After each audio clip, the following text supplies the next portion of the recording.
नमस्कार दोस्तों, स्वागत है आप सभी का हमारे अपने YouTube चैनल हाई फाई स्टडीपीडिया में। फ्रेंड्स, आज के इस वीडियो में हम क्लास 10वीं हिस्ट्री का अध्याय 2 समाजवाद एवं साम्यवाद का अध्ययन करेंगे। इस वीडियो को देखने के बाद से आपका कोई भी प्रश्न इस चैप्टर से नहीं छूटेगा और मुझे विश्वास है कि आपको ये वीडियो काफ़ी पसंद आएगा। इस वीडियो में हम जो मेरा नोट्स है वहाँ उसको मैंने यहाँ पे शेयर किया हुआ है और इस वीडियो को देखने के बाद से आप बिलीव कीजिए कि आपका कोई भी प्रश्न इस अध्याय से नहीं छूटेगा। और ये इस अध्याय का पार्ट 1 है। इस अध्याय को हम 2 पार्ट में वीडियो अपलोड करेंगे। एक पार्ट जल्द ही हमारे चैनल पर अपलोड कर दिया जाएगा। तो बिना किसी रुकावट के चलिए वीडियो को शुरू करते हैं। लेकिन उससे पहले यदि आपको वीडियो अच्छा लगे तो प्लीज़ वीडियो को लाइक कर दें, और यदि आप ऐसा ही वीडियोस देखना चाहते हैं और अपनी एग्ज़ाम का प्रिपरेशन अच्छे ढंग से करना चाहते हैं तो प्लीज़ हमारे चैनल को सब्सक्राइब कर बेल आइकन को प्रेस कर दें। तो चलिए वीडियो को स्टार्ट करते हैं। देखिए, फर्स्ट पॉइंट है, समाजवाद एक शोषण मुक्त समाज की स्थापना चाहता है।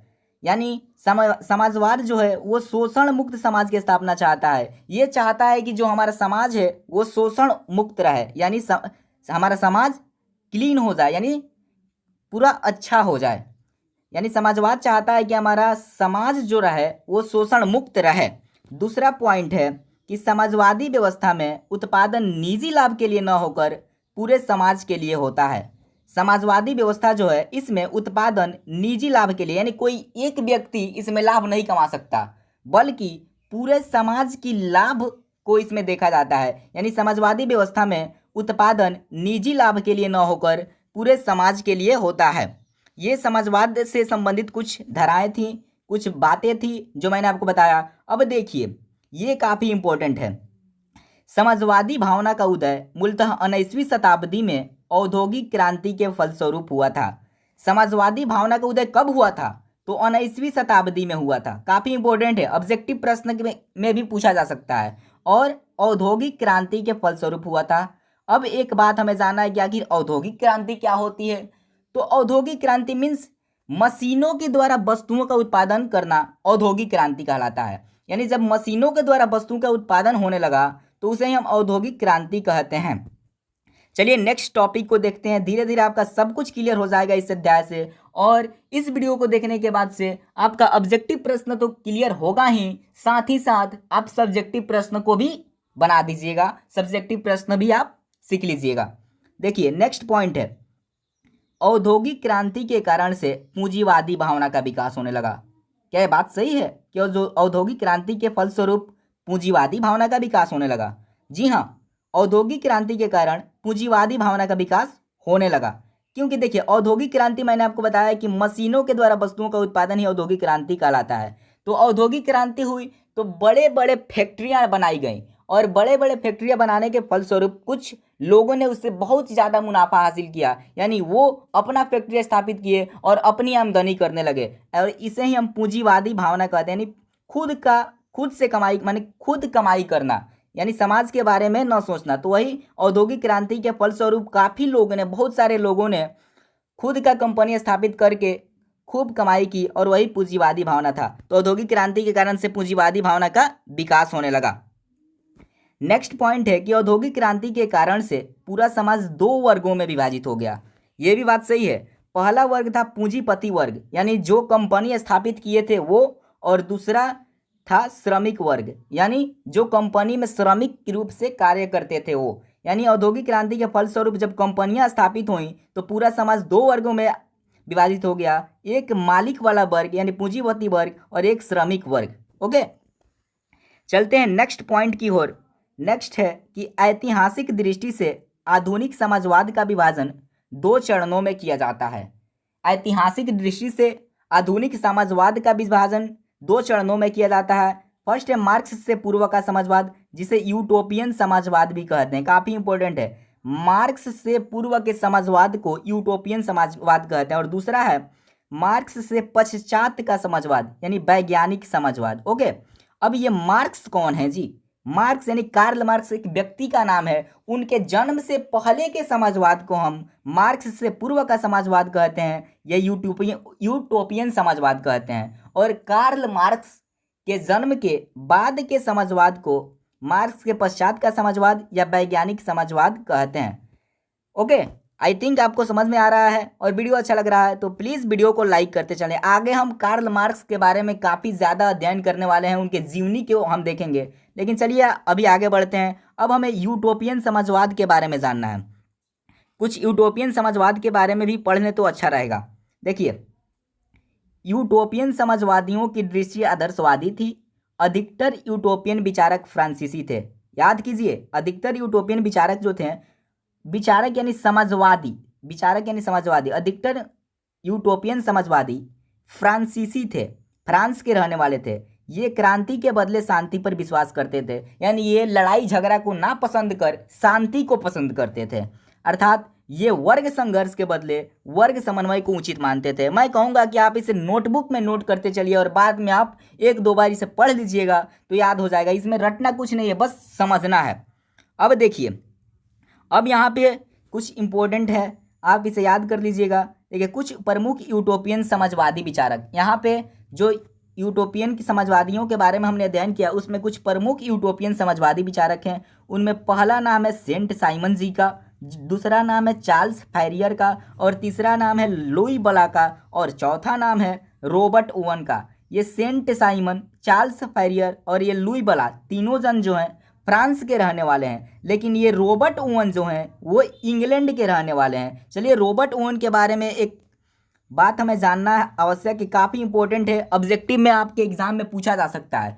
रॉबर्ट ओवन को इंग्लैंड के समाजवाद का जनक कहा जाता है। देख के ये आपको इंपॉर्टेंट लग रहा होगा और इसलिए मैंने इसे पीला से ऊपर रंग चढ़ा दिया है। रॉबर्ट ओवन को इंग्लैंड के समाजवाद का जनक कहा जाता है। इंग्लैंड के रहने वाले थे और इन्हें इंग्लैंड के समाजवाद का जनक कह दिया गया, यानी काफ़ी अच्छे समाजवादी थे। अब हम यहाँ पे हमने मार्क्स के बारे में जाना था, मार्क्स। तो चलिए मार्क्स, कार्ल मार्क्स का अध्ययन करते हैं। देखिए, कार्ल मार्क्स, इनका अध्ययन अब हमें करना है। तो बेसिकली इनका जन्म 5 मई 1818 ईस्वी को जर्मनी में राइन प्रांत के ट्रियर नगर में यहूदी परिवार में हुआ था। एक बार आप पढ़ लीजिएगा, याद हो जाएगा। मैं आपको बता दे रहा हूँ सिंपली, कार्ल मार्क्स का जन्म 5 मई 1818 ईस्वी को जर्मनी में राइन प्रांत के ट्रियर नगर में यहूदी परिवार में हुआ था। इनके पिता का नाम हेनरिक मार्क्स था, जो एक प्रसिद्ध वकील थे। उन्होंने बाद में आगे चलकर ईसाई धर्म को ग्रहण किया।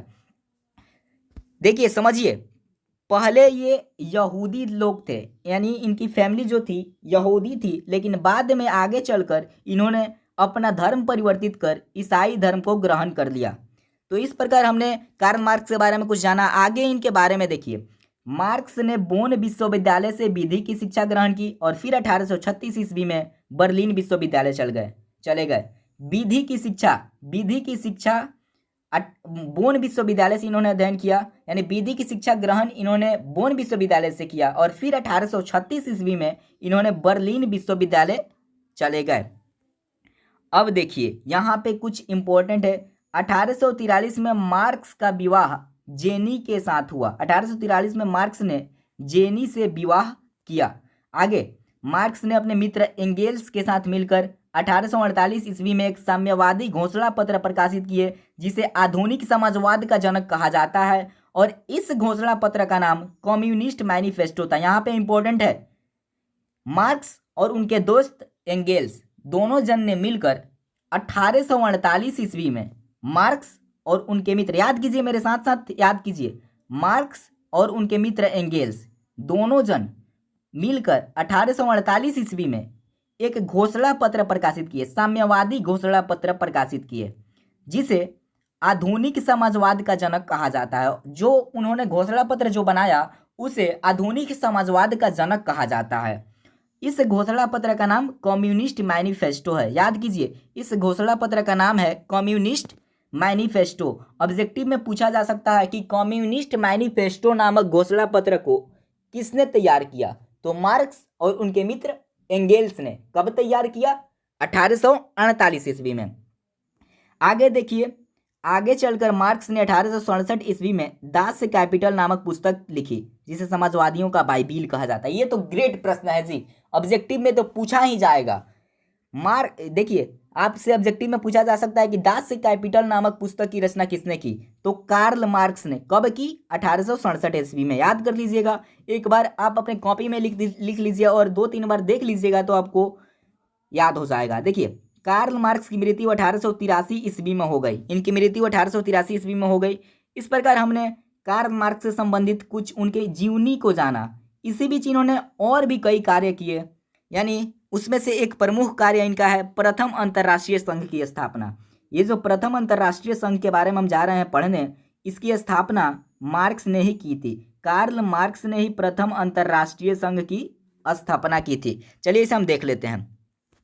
प्रथम अंतर्राष्ट्रीय संघ की स्थापना 1864 ईस्वी में लंदन में किया गया। कहाँ? लंदन। इस संघ की स्थापना का श्रेय कार्ल मार्क्स को दिया जाता है। जैसा कि मैंने आपको बताया, इस सम्मेलन में एक नारा बुलंद किया गया कि अधिकार के बिना कर्तव्य नहीं और कर्तव्य के बिना अधिकार नहीं।